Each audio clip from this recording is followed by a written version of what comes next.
Halo, halo, hai! Perkenalkan, namaku Julius Minor, berasal dari pelosok tanah air, tepatnya di Kalimantan Barat. Sekarang aku tinggal di Cina. Kok bisa sampai di Cina? Ya, di video aku yang pertama ini, aku akan menceritakan pada kalian kenapa aku bisa sampai di sini. So, stay tune and enjoy the video and let's check it out.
Suku Dayak, jadi di dalam darah ini mengalir darah Dayak. Sebagian teman-teman di sekitarku ketika mendengar kata Dayak dan Kalimantan itu lekat dengan dua hal, yaitu hutan belantara dan mistis.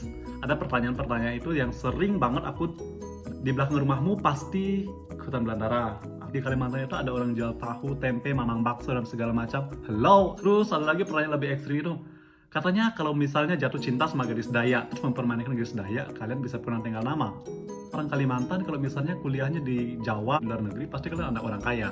Pasti orang tua kalian itu punya tambang batu bara. Pandangan itu tentu tidak sepenuhnya salah, juga tidak sepenuhnya benar. Jadi di sini juga aku perlu meluruskan pada kalian, terutama yang mungkin ada stereotip tentang orang Dayak, tentang orang Kalimantan, itu seperti apa. Semoga nanti penjelasan singkatku itu bisa lebih membuka wawasan kalian tentang Dayak dan Kalimantan itu. Dan mungkin di the next video aku akan mengupas lebih dalam lagi tentang Dayak dan Kalimantan. Berbicara tentang hutan belantara, sebenarnya tidak salah karena Kalimantan itu disebut sebagai paru-paru dunia. Kalimantan itu unik, tidak hanya flora dan faunanya yang bisa ditemui karena keragaman hayatnya yang banyak, tapi di Kalimantan itu diisi oleh 3 negara sekaligus, yaitu Indonesia, Malaysia, dan Brunei Darussalam. Satu-satunya pulau di dunia yang diisi oleh 3 negara sekaligus. Brunei Darussalam itu ibu kota negaranya di Kalimantan. Indonesia, ibu kota negaranya juga akan pindah ke Kalimantan. Nah, apakah Malaysia juga akan mengikuti jejak kedua negara ini?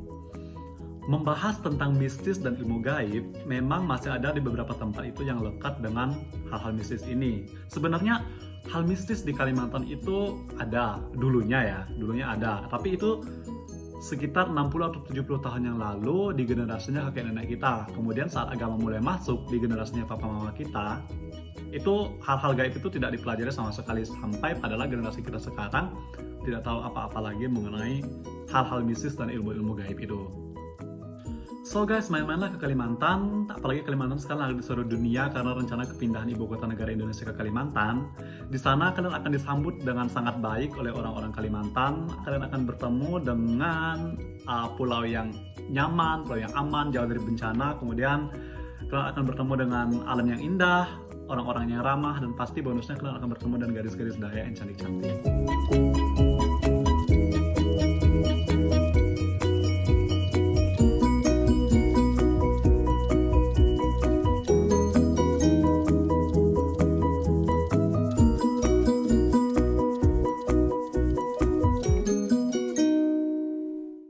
Pertanyaannya adalah, bagaimana mungkin seorang anak Dayak dari pelosok tanah air bisa dapat beasiswa full S2 ke luar negeri.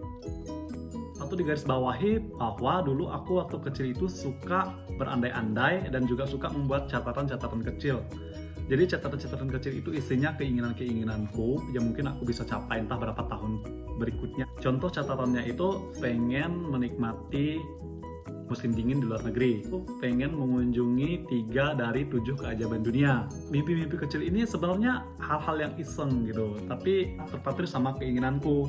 Jadi akhirnya karena mungkin udah terpatri dari kecil, aku harus mewujudkan ini. Dilahirkan dari keluarga Dayak, otomatis bahasa ibuku itu adalah bahasa Dayak. Jadi berbicara sama orang tua, sama keluarga, sama teman-teman di sekitarku itu kita berbicara pakai bahasa Dayak. Dan baru belajar bahasa Indonesia itu ketika pertama kali masuk SD. Mohon maaf guys jika mungkin bahasa Indonesia itu tidak standar bahasa Indonesia yang baik dan benar. Baru belajar bahasa Inggris itu ketika masuk SMP. Ini gila sih sebenarnya. Itu pun kalian tahu guys, namanya di Kalimantan, terutama sekolah-sekolah di kampung itu pendidikan masih apa adanya, fasilitas itu terbatas, no internet connection, sinyal handphone itu hilang datang. Distrik itu hidupnya hanya malam, tidak ada tempat-tempat les atau kursus bahasa Inggris apalagi bahasa Mandarin itu nggak ada sama sekali. Di sekolah kita masih mencatat pakai kapur, buku-buku paket itu udah usang, nggak boleh dibawa pulang, tidak ada mesin fotokopi. Buku paket yang terbitan 2000-an ke bawah ya, jadi cukup menyedihkan sih sebenarnya. Tapi untungnya bahwa di SMP ku dulu itu kita punya guru bahasa Inggris tuh yang baik, yang bagus, sehingga bisa kayak menimbulkan ketertarikan bagi murid-muridnya untuk belajar bahasa Inggris lebih dalam lagi kayak gitu. Meskipun bahasa Inggris cuma dasar doang. So aku mau ngucapin terima kasih pada SMP ku, SMP Negeri 1 Semangulu, walaupun di kampung tapi mampu membuat salah satunya seperti aku ini mampu bisa bersaing di luar sana. Saat SMA, aku memilih SMA di kota kabupaten yang cukup modern. Kemudian karena SMA aku ini SMA swasta, salah satu mata pelajarannya bahasa Mandarin. Meskipun bahasa Mandarin ini seminggu kita hanya belajar 2 jam pelajaran, dan itu sangat-sangat singkat banget. Awal inilah aku bisa tertarik terhadap bahasa Mandarin dan akhirnya ketika lulus SMA dan masuk kuliah, aku berani memutuskan untuk mengambil jurusan bahasa Mandarin di Universitas Tanjung Pura Pontianak. Kenapa tidak ambil bahasa Inggris atau bahasa lain yang mungkin juga tertarik gitu? Aku mikirnya mungkin lebih ke tantangan bahasa Mandarin itu sesuatu yang menantang gitu untuk dipelajari, dan pada akhirnya aku memilih bahasa Mandarin untuk dipelajari sekarang. Aku tipikal anak yang gak mau menyusahkan sekaligus menambah beban orang tua. Jadi dulu selama aku S1 di Pontianak itu, aku udah menjadi scholarship hunter. Waktu S1 juga rajin cari informasi tentang beasiswa, apply sana sini, hingga akhirnya selama perjalananku S1, aku dapat beasiswa full dari pemerintah sampai selesai. Sebelum lulus S1, aku udah punya impian untuk melanjutkan studi ke luar negeri. Jadi persiapan-persiapan dari awal itu sebenarnya udah aku rancang, seperti misalnya setiap mata perkuliahan itu untuk IPK aku setidaknya rata-rata tidak boleh di bawah 3,5. Di samping itu aku mulai mempersiapkan diri dan mempersiapkan mental. Dokumen-dokumen yang aku persiapkan itu harus matang gitu. Jadi aku mulai mengikuti tes-tes, salah satunya tes HSK dan HSKK. Tes HSK dan HSKK ini adalah TOEFL versinya China. Jadi dia ada soal reading, listening, writing, speaking, semua dalam bahasa Mandarin. Kemudian tes HSK ini dia punya 6 level. Dan untuk melanjutkan ke S2 minimal harus lulus HSK level 5 begitu. Jadi level 5 atau level 6 kalau lulus itu bisa didaftarkan untuk program beasiswa. Jadi tiap pemberi beasiswa itu dia ada skor tersendiri. Kemudian hal-hal lain itu yang aku persiapkan juga seperti surat rekomendasi dari dekan, dari profesor, ada medical check up, paspor, SKCK, CV yang bagus, ijazah, transkrip nilai, rencana pembelajaran, kesemuaan dokumen itu dibuat dalam bahasa Inggris atau bahasa Mandarin. Tentu saja sebelum dokumen tadi yang sudah aku sebutkan kalian persiapkan, step awalnya adalah kalian mempelajari tentang jenis beasiswa ini atau beasiswa apa yang ingin kalian cari. Jadi ada beasiswa yang menerapkan sistem full scholarship, ada yang hanya setengah. Kemudian kalian juga perlu mempelajari tentang kampus yang kalian tuju. Jadi ada kampus yang mungkin ranking teratas, ada yang hanya biasa-biasa saja. Selain daripada itu, tentu saja negara yang ingin kalian tuju dan kota untuk kalian sekolah nanti.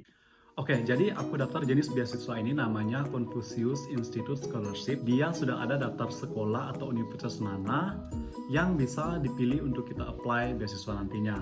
Dan setelah membaca track record sekaligus diskusi sama dosenku dulu, akhirnya aku menjatuhkan pilihan pada satu universitas namanya Beijing Language and Culture University atau lebih disingkat BLCU. Aku menjatuhkan pilihan yang tepat dan pilihan ini tidak pernah aku sesali sama sekali. Dalam proses apply beasiswa ini memerlukan waktu yang cukup panjang dan melelahkan. Jadi mental kalian itu benar-benar diuji. Ditolak, apply lagi. Berkas dikembalikan, apply lagi. Dokumen-dokumen kurang lengkap, apply lagi. Gitu sampai akhirnya tahap demi tahap itu dilewati dengan baik. Jadi tahapnya itu kurang lebih kayak gini. Kita apply di websitenya Confucius Institute Scholarship. Kemudian berkas-berkas ini diseleksi dulu sama pihak Confuciusnya di Indonesia. Setelah berkas-berkasnya lengkap dan itu memenuhi standar, mereka akan kirim lagi ke Confucius Institute di China. Seleksi lagi berkas kita. Setelah lulus, kirim lagi ke pihak sekolah atau universitas di mana yang kita tuju. Dari pihak universitas ini, mereka masih seleksi berkas kita, plus mereka akan ada seleksi wawancara. Dan wawancara ini biasa dikasih tahu dulu, bisa via Skype atau via telepon. Jadi waktu itu aku ditelepon, dicerca berbagai pertanyaan kurang lebih sekitar 20 menit sampai setengah jam. Seminggu kemudian namaku lulus, begitu. Dan itu artinya dapat atau tidaknya beasiswa, aku udah bisa diterima di sekolah ini. Setelah lulus dari sekolah tadi, itu tahapnya baru sekitar 75%.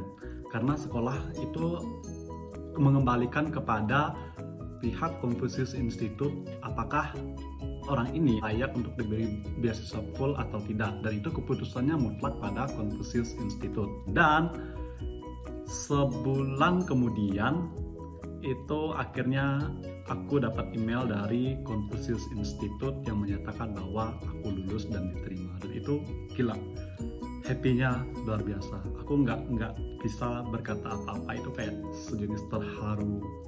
Setelah pengumuman resmi aku lulus dan diterima beasiswa ini, aku mulai mempersiapkan berkas-berkas untuk mengajukan visa ke Cina. Dan akhirnya pada tanggal 30 Agustus aku berangkat ke Cina. Tapi ya, aku tahu bahwa ini hanya perjalanan awal, kerikil-kerikil kecil dari sekian perjalanan panjang yang akan aku lewati ke depannya. Masih banyak tantangan-tantangan depan yang mungkin aku akan ceritakan kalian lebih dalam lagi. Karena perjalanan apply beasiswa ini hanya langkah awal. Sisanya itu mesti berjuang lebih dan lebih keras lagi. So guys, sekian video pertamaku kali ini. Semoga cukup menginspirasi untuk kalian di sana. Jika kalian punya mimpi, tidak peduli kalian berasal dari latar belakang keluarga seperti apa. Entah kalian dari kampung atau dari kota, jika kalian punya mimpi, so wujudkan mimpi kalian itu. Dan kalian punya hak untuk menentukan masa depan kalian biar lebih baik lagi. Mungkin kita tidak bisa memilih untuk dilahirkan dari keluarga seperti apa, tapi kita bisa memilih untuk menjadi orang yang seperti apa, karena kalian punya hak untuk mendapatkan masa depan. Videonya semoga ini cukup menginspirasi, dan jika kalian suka video ini jangan lupa like, komen, dan subscribe dan share pada teman-teman kalian semua. Oke, see you for the next video dan sampai jumpa.